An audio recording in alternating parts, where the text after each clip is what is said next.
Olá a todos, o meu nome é Cátia Santos, sejam bem-vindos a mais um vídeo do nosso canal. Se ainda não nos conhecem, o Jogos à Mesa é um canal dedicado a jogos de tabuleiro, com diferentes tipos de conteúdo que eu vos convido a explorar. Hoje vamos olhar para esta caixinha pequenina, para o Star Realms, que é um deck builder desenhado por Darwin Castle e editado pela Devir. Vamos lá?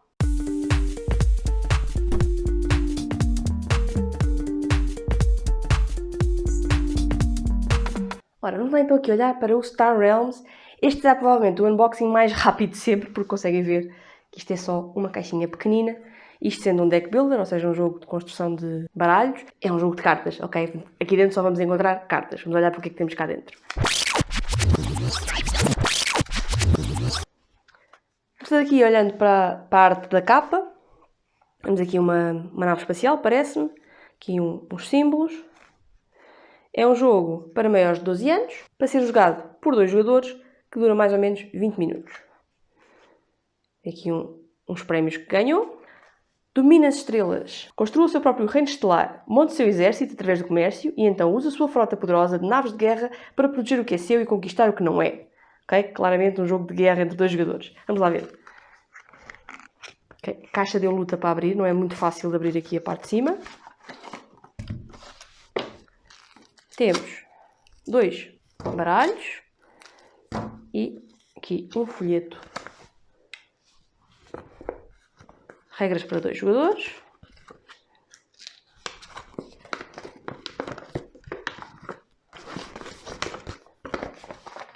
Temos aqui um outro manual, não sei se há outra língua.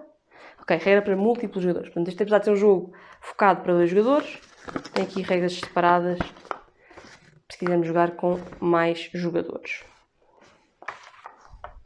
Vou aqui para o manual para 2 jogadores. Então temos uma lista dos conteúdos, uma visão geral do jogo, a preparação, aqui a mostra de como é que devemos ter as cartas, fase principal, naves, as bases, usar habilidades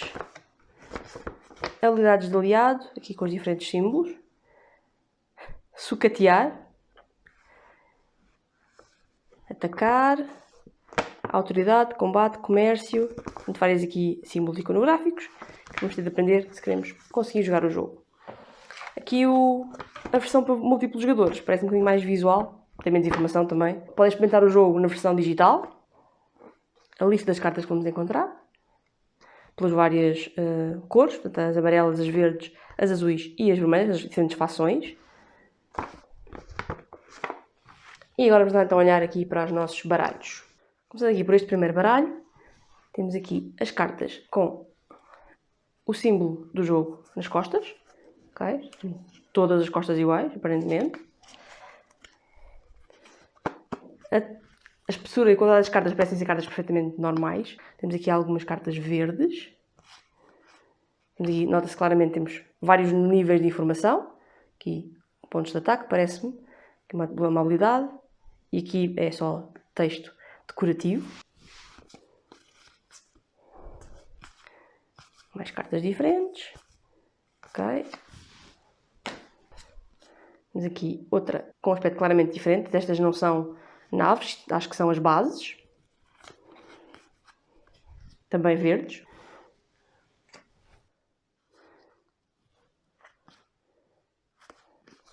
Aqui só quero dar um bocadinho a ideia de que tipo de cartas é que vamos encontrar. Aqui passamos para as cartas vermelhas. Uma arte muito gira, muito focada no tema espacial, como é suposto, mas muito dentro do tema.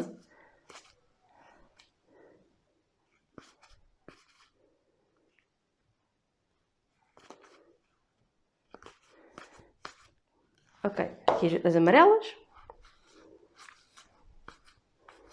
Portanto, cada conjunto parece ter várias naves e várias bases espaciais.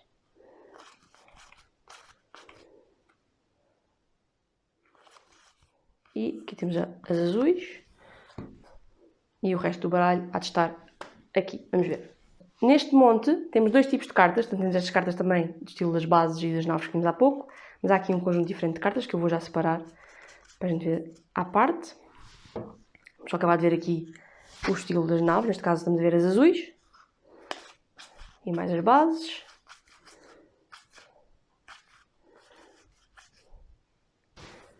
E aqui temos cartas que não são de nenhuma facção específica. As víboras, os batedores. Muitos. E os exploradores. Estas são as cartas que não estão associadas a nenhuma facção e serão provavelmente o baralho inicial de cada um dos jogadores. Dizia eu, temos aqui umas cartas diferentes. Estas só têm números. Temos aqui 10, 20, 5, com 1 nas costas.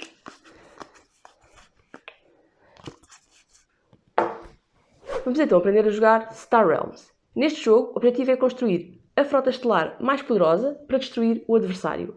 Os jogadores vão fazer isso escolhendo cartas qualificantes disponíveis para aumentar o poder do seu baralho e fazer combinações que permitam atacar o adversário. Vamos olhar para os tipos de cartas que vão aparecer em jogo. Temos aqui uma vibra e um batedor.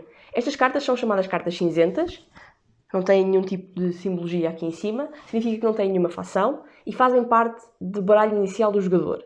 A vibra dá-nos 1 de ataque, representado por aquele símbolo ali, enquanto que o batedor dá-nos 1 de comércio, uma moeda, para podermos comprar novas cartas. Além destas duas, há ainda os exploradores, que são cartas também que não pertencem a nenhuma facção. Os jogadores vão ainda encontrar naves e também bases. Estas cartas têm comportamentos diferentes, que eu já vou explicar, mas para já basta vermos que as naves são cartas que aparecem na vertical e as bases são cartas que aparecem na horizontal e que têm aqui um símbolo de defesa associado.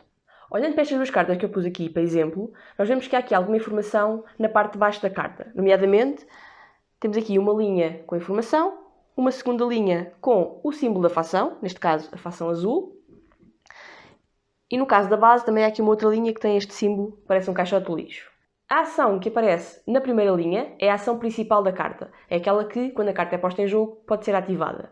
A ação que aparece na linha que tem o símbolo da facção é uma ação que podemos ativar quando temos mais do que uma carta da mesma facção em jogo. Portanto, é boa ideia ter cartas da mesma facção para podermos colocar em jogo cartas do mesmo tipo, sinergizar e criar ataques ou combinações mais poderosas. Por último, temos aqui este tipo de habilidade que é o mandar para a sucata, em que basicamente destruímos a carta que está com essa habilidade, neste caso destruiríamos esta base, para receber o benefício que está associado. Ou seja, neste caso podíamos mandar esta base para a sucata, e mandar para a sucata é mesmo destruir, não é pôr na pilha de descarte, para receber 3 pontos de combate.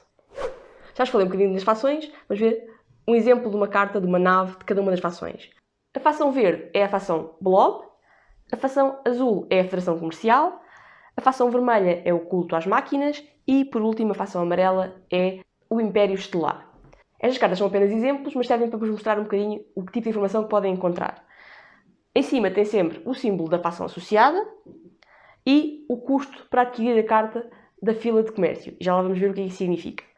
Em baixo temos então as habilidades, a habilidade principal, a habilidade de fação e, às vezes, a habilidade de mandar para a sucata. Neste caso, aqui a carta verde dá-nos pontos de ataque e, se enviarmos para a sucata, recebemos pontos de comércio para gastar, para adquirir novas cartas. Aqui esta carta azul, a habilidade principal, dá-nos comércio e autoridade a autoridade é o equivalente aos pontos de vida de cada jogador. E a habilidade de fação dá-nos mais 4 pontos de ataque.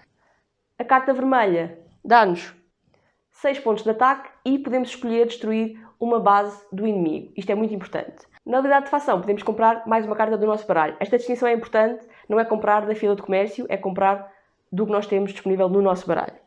Por último, aqui das amarelas, temos uma coisa semelhante ao que já vimos. Dá-nos 4 pontos de ataque como habilidade principal e o oponente é obrigado a descartar uma carta. Recebemos 2 pontos de ataque adicionais com a habilidade de fação. E se mandarmos a carta para a sucata, podemos ir buscar mais uma carta ao nosso baralho. As bases têm informação muito semelhante, têm fação e custo para comprar da fila de comércio, vão ter o mesmo tipo de informação na parte das habilidades, portanto, a habilidade principal, a habilidade de fação e, em caso disso, a habilidade de mandar para a sucata, têm uma informação adicional muito importante, que é este escudo aqui no canto inferior. No caso de ser um escudo só com um número, isso é os pontos de vida que essa base tem. Se por acaso disser avançado por cima, significa que é uma base de defesa avançada e que se essa base estiver em jogo, as naves inimigas não podem passar, não podem atacar o adversário sem atacar primeiro aquela base. Portanto, não conseguem atacar mais ninguém, a não ser que destruam aquela base primeiro. Eu falei-vos há pouco que a autoridade é o equivalente aos pontos de vida de cada jogador. Como é que nós conseguimos controlar os pontos de vida ao longo do jogo? Cada jogador começa com 50 pontos e vão sendo contados ou descontados usando este tipo de carta, que tem aqui numeração. E, portanto, os jogadores vão mostrando... Portanto, os jogadores vão mostrando cartas de valores diferentes consoante, ou somas de cartas com valores diferentes, consoante o valor de autoridade que têm restante. Quando um jogador ficar com 0 de autoridade, com 0 pontos de vida, o jogo termina e o adversário é o vencedor. Agora que já falámos bastante sobre as cartas e aquilo que podemos encontrar nas cartas, temos então aqui feita a preparação do jogo. Temos cada jogador com metade deste baralho dos pontos de autoridade e apresentar 50 pontos iniciais. É dado a cada jogador o baralho inicial, que corresponde a 8 batedores e 2 víboras. Este é o baralho inicial para cada um dos jogadores. Este conjunto de cartas é baralhado, colocado ao lado para poder ser biscado ao longo do jogo, e o jogador que vai jogar em primeiro vai receber 3 cartas e o jogador que vai jogar em segundo vai receber 5. A penalização por poder escolher em primeiro que cartas comprar é que recebe menos cartas e, portanto, provavelmente vai ter menos poder de compra neste primeiro turno. Além disso, é baralhado o baralho que tem todas as cartas de naves e de bases e é distribuído a fila de comércio. Neste caso, a fila de comércio consiste nas primeiras 5 cartas tiradas do topo do baralho. Além disso, é também colocado aqui no monte as 10 cartas exploradores, estas estão sempre colocadas aqui à parte, e é reservado um local para termos a pilha da sucata. Qualquer carta que seja enviada para a sucata vem parar aqui. Neste momento estamos prontos para iniciar o jogo. O jogo efetua-se por turnos, alternadamente, começando pelo primeiro jogador, aquele que tem as 3 cartas na mão. Cada turno divide-se na fase principal, fase de descarte e fase de compra. Na fase principal há várias coisas que o jogador pode fazer. Pode jogar cartas da sua mão, neste caso, por exemplo, podia jogar estes 3 batedores, o que significaria que tinha 3 pontos de comércio para gastar. Pode adquirir cartas novas da fila de comércio, podia escolher adquirir aqui este caça-blob. Qualquer carta que seja adquirida é colocada no topo da pilha de descarte, não vem para a nossa mão. E assim que é comprada uma carta, a fila volta a ser completa. Neste caso, tiramos uma carta, é colocada aqui outra carta. Para comprar esta carta, o jogador gastou um ponto de comércio. Ainda lhe sobram 2. Se por acaso houvesse mais alguma carta que conseguisse comprar, poderia fazê-lo. Neste caso, não há nenhuma na fila de comércio, mas pode escolher comprar um explorador porque custa 2. Pode colocá-lo aqui.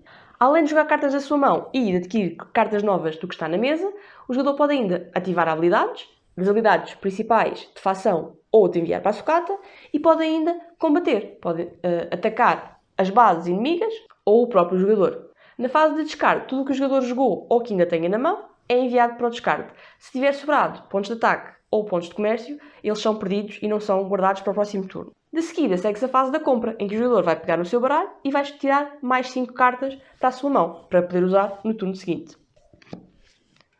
Se por acaso o jogador estivesse a tentar comprar cartas do baralho e não tivesse cartas suficientes para preencher a sua mão, iria pegar na sua pilha de descarte, baralhar e formar um novo baralho para poder continuar a usar. Um pequeno pormenor que é preciso ressalvar da fase de descarte. Eu disse que tudo o que estava na mesa ia para a pilha de descarte e tudo o que não fosse usado era perdido. Isto é verdade para as naves. Se houver bases em jogo, elas são persistentes e ficam de turno para turno, até serem destruídas. Para destruir uma base, por exemplo, se eu tivesse esta base aqui em jogo, esta base tem uma defesa de 4 pontos e tem aqui o símbolo de avançado, o que significa que este jogador não pode ser atacado até a base ser destruída. E para ela ser destruída, tem de receber no mesmo turno 4 pontos de ataque. Se recebesse 2, não ficava danificada e no turno seguinte tinha na mesma de receber os 4 pontos de ataque para ser destruída. Portanto, vamos recapitular. No seu turno, o jogador pode jogar cartas da sua mão, pode adquirir cartas novas da fileira de compra, pode usar habilidades ou pode combater. Depois de fechar a fase principal, chegamos à fase de descarte, em que tudo o que não sejam as bases é enviado para a pilha de descarte. Seguidamente, chegamos à fase de compra, em que o jogador vai voltar a encher a sua mão com 5 cartas, e se faltarem cartas, vai à pilha de descarte, baralha e volta a criar um baralho para utilizar. O jogo processa-se desta maneira até que um dos jogadores fique sem nenhum ponto de autoridade. Nesse momento, este jogador perdeu o jogo e o seu adversário é declarado o vencedor. E é isto. Espero que tenham gostado de explorar comigo o Star Realms. Se ficaram com alguma dúvida, se querem ver mais sobre este jogo, deixem por favor as vossas sugestões nos comentários deste vídeo. Se gostam daquilo que nós fazemos, se gostaram deste vídeo, gostam do canal, deixem o vosso like e não se esqueçam de subscrever para não perderem um único vídeo que lançamos todas as semanas. De resto, despeço-me, até à próxima e dividam-se à mesa.